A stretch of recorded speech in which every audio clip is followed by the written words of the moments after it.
आपके स्वयं पाक घर में एक बहुत अच्छी औषधि, बहुत ही अच्छी, उसका नाम है दूधी भोपड़ा। ये जो दूधी भोपड़ा है ये अद्भुत है।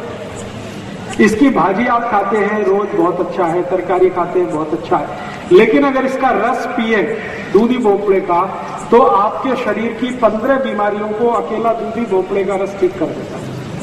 सबसे खराब बीमारी जिसको हृदय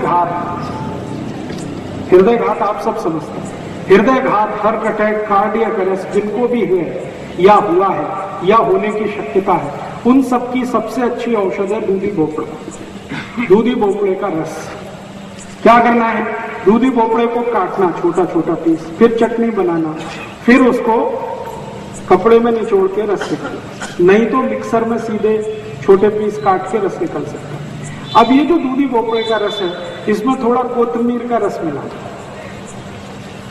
1 गिलास दूधी भोपड़े के रस में आधा चम्मच कोथिमीर का रस, फिर इसी में आधा चम्मच पुदीने का रस मिला, पुदीना, फिर इसमें आधा चम्मच आल का रस मिलाना, अदरक, थोड़ा इसमें तुलसी का रस भी मिला सकते हैं, आधा चम्मच, और ये सब मिला के जो रस तैयार हुआ इसको सुबह सुबह पीना। तो इससे क्या क्या ठीक होने वाला है, हृदय घात कितना भी खराब स्थिति का हो, 3 महीने अगर किसी ने सतत ये पी लिया उसको जिंदगी में दोबारा हृदय घात कभी नहीं होगा। और डॉक्टर अभी कहता है आपको कि ऑपरेशन करा लो, कल करा लो, नहीं तो परसों आपको हार्ट अटैक आ जाएगा, आप डॉक्टर को नमस्ते करके घर आ जाइए और उसी दिन से दूधी भोपड़े का रस पीना शुरू कर दीजिए। 3 दिन भी अगर पी लिया तो मेरी गारंटी है कि अगले 30 साल हार्ट अटैक नहीं आएगा, कभी भी नहीं आएगा। तो हृदय घात की सभी बीमारियों में सबसे अच्छी औषध है दूधी भोपड़े का रस। कभी कभी डॉक्टर आपको यह कहता है कि आपके हृदय में ब्लॉकेज है, आर्टरीज आपकी ब्लॉक हो गई है, 90% ब्लॉक हो गई 2 आर्टरीज, फिर बोलेगा एक तीसरी वाली 70% ब्लॉक हो गई, तो भी डॉक्टर को नमस्ते करके घर आ जाए। वो तो बोलेगा अभी ऑपरेशन करा लो, नहीं तो कभी भी मर जाओगे। तो डॉक्टर को कहना कि जीना मरना सब ईश्वर के हाथ में है, आपको नमस्ते, आपने हमको सुझाव दिया, धन्यवाद। घर आके दूधी भोपड़े का रस चालू कर दो, दोबारा उस डॉक्टर के पास जाने की गरज ही नहीं पड़ेगी। 40 मिनट तक कुछ खा नहीं सकते, दूधी भोपड़े का रस लेने के बाद 40 मिनट तक कुछ खाना पीना नहीं, 40 मिनट बाद कुछ भी खा पी सकते नहीं, बिल्कुल नहीं। मैंने बोला क्या नमक, मैंने बोला कोथिमीर का रस, मैंने बोला पुदीने का रस, मैंने बोला आल का रस, मैंने कभी नहीं बोला इसमें नमक मिलाना। अगर मिलाना होता तो मैं बोलता, नमक मिलाया तो उसका सब ताकत खत्म हो गया, नमक नहीं मिलाना। जी नहीं मिला तो कोथिमीर का चलेगा, कोथिमीर का भी नहीं मिला तो तुलसी का रस तो कभी भी मिलेगा, उतना तो डाल ही दीजिए। आल का रस तो कभी भी मिलेगा, उतना तो डाल लीजिए, चलेगा, पत्ते डाल दीजिए। मिक्सर में जब पीस रहे तो पत्ते सीधे ही डाल दीजिए तो भी चलेगा।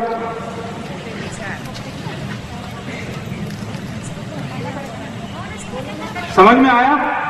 दूधी भोपड़ा बहुत अद्भुत है। मेरी आपको सबको एक छोटी सी सूचना है कि हृदय रोग का कोई भी मरीज, कोई भी पेशेंट डॉक्टर के पास गया और डॉक्टर ने बोला कि ऑपरेशन कराओ, कभी मत कराओ, क्योंकि मैं आपको बताता हूं कि ऑपरेशन कराओ या मत कराओ स्थिति आपकी वही रहने वाली है।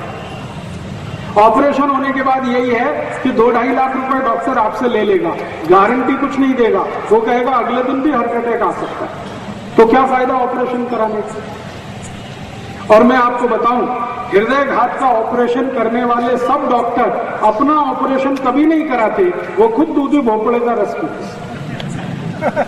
कभी नहीं कराते, क्योंकि उनको माहिती है ऑपरेशन के बाद भी ठीक कुछ नहीं होता। ऐसे मेरे पास बहुत पेशेंट हैं जिन्होंने ऑपरेशन कराया, एंजियोप्लास्टी कराया, बाईपास सर्जरी कराया, फिर से हार्ट अटैक आया और दोबारा पैसा नहीं था इसलिए ऑपरेशन नहीं करा पाए और दूधी भोपड़ा लेना शुरू किया और वो ठीक है। इसलिए ऑपरेशन कराने की बिल्कुल कोशिश मत करिए। क्या होता है वो मैं समझाता हूं।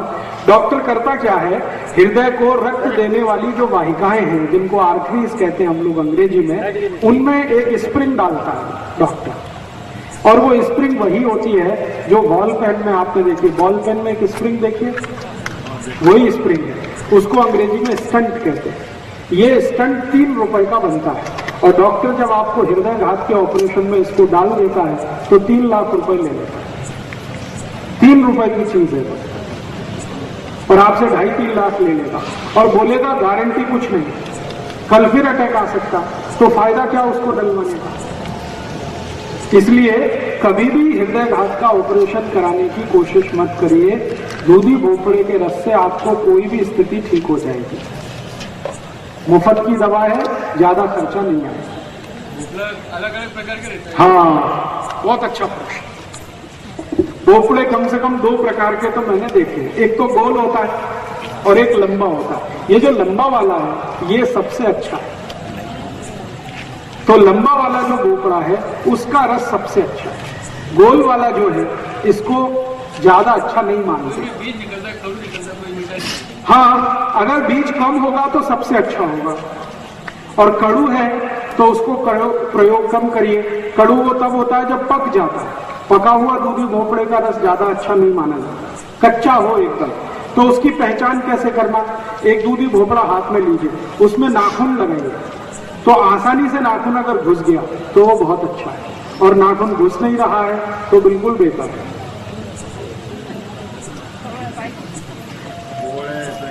ठीक है, आगे चले, चलिए जी। निरोगी मानस भी इसका रस पी सकते, बहुत अच्छे से पी सकते। अगर निरोगी मानुष इसको पिएंगे तो क्या होगा, शरीर के अंदर जितनी भी टॉक्सिक वेस्ट को क्या कहना चाहिए, विजातीय द्रव या विजातीय तत्व जो शरीर के अंदर घुसे हुए हैं, जिसको जहर कहा जाता है, दूधी भोपड़े का रस इस पूरे जहर को पेशाब के रास्ते निकाल देता है। ये शरीर की ऐसी सफाई करता है जैसे कोई नहीं कर सकता। बहुत अच्छी सफाई करता है, रक्त की सफाई करता है, जॉइंट्स जितने भी हृदय के आसपास के वहां सफाई करता है, शरीर के जितने भी जॉइंट्स है वहां सफाई करता है, बहुत अच्छा सफाई करता है। जैसे किसी गाड़ी को ओवर हालिंग करते हैं ना, वैसे दूधी भोपड़ा शरीर के अंदर की ओवर हालिंग करता है। भाई इसको जरा बंद कर। हाँ, पानी डाल के ना पिए तो अच्छा है, और अगर कोई मजबूरी है तो थोड़ा पानी डाल दीजिए, ज्यादा मत डालिए। इतना मत पानी डाल दीजिए कि भोपड़ा ना रहे, पानी ही रह जाए। थोड़ा सा मामूली उतना। जब आप उसको पीस रहे हैं तो थोड़ा पानी तो लगेगा, बिना पानी के पिसेगा नहीं, उतना पानी। तो एक बार लेने बाद में और बार-बार ले सकते हैं? बार-बार माने हर महीने में 30 दिन होते हैं, 30 दिन रोज सुबह 1 गिलास पी सकते हैं। अगर आप स्वस्थ हैं तो 200 मिलीलीटर का गिलास इतना काफी है, और बीमारी वालों को 300 मिलीलीटर। साल भर लेना? साल भर ले सकते हैं, कोई हरकत नहीं, कोई तकलीफ नहीं।